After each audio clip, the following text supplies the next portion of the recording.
हम अहाँ का दीवानी अहाँ हमर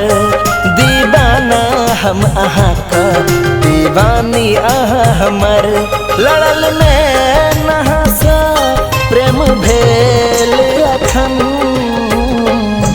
दीवानी हम कहीं का दीवाना अहाँ हमर दीवानी हम कहीं का दीवाना अहाँ हमर लड़ल में नहासा प्रेम भेल अखन हो दीवाना हम अहाँ का दीवानी अहाँ हमर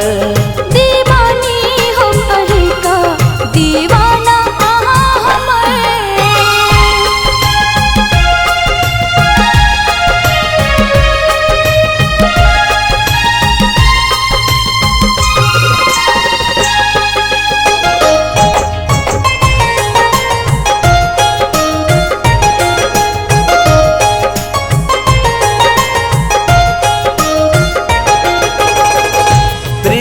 करन सा सजनी मांग हम सजा दे दुल्हन बना का अपन संग ला के जाएब आहा के लेल सजना सातो सिंगार करब सातो बचन के साथ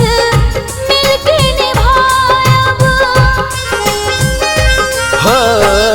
प्रीता करन सा सजनी मांग हम सजा दे दुल्हन बना का अपन संग ला के जाएब हो आहा के लेल सजना सातो सिंगार करब सातो बचन के साथ मिलके निभायब दीवाना हम अहाँ का दीवानी अहाँ हमर दीवानी हम कहीं का दीवाना अहाँ हमर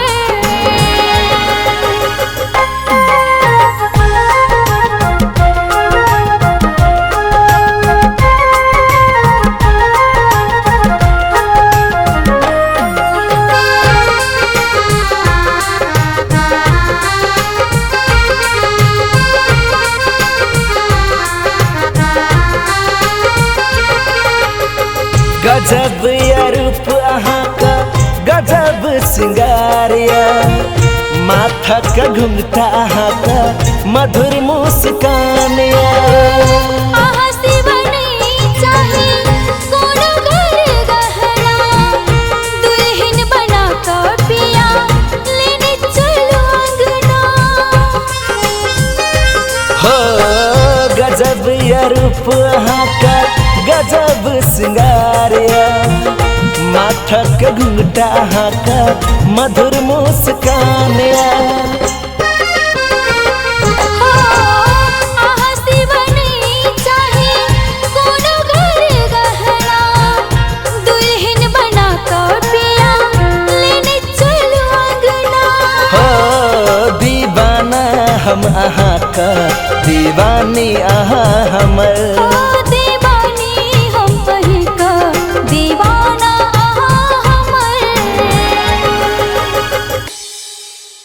दीवाना हम अहाँ का दीवानी अहाँ हमर दीवानी हम कहीं का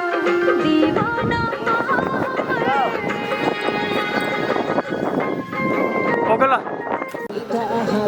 1 2 3 go आहा सिवनी दुल्हन बना का पिया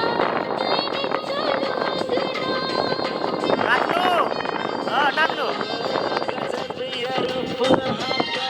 गजब सिंगारिया माथा का घुंघटा अहाँ का मधुर मुस्कान हां हाथ न बारो हां कोनो घर गहना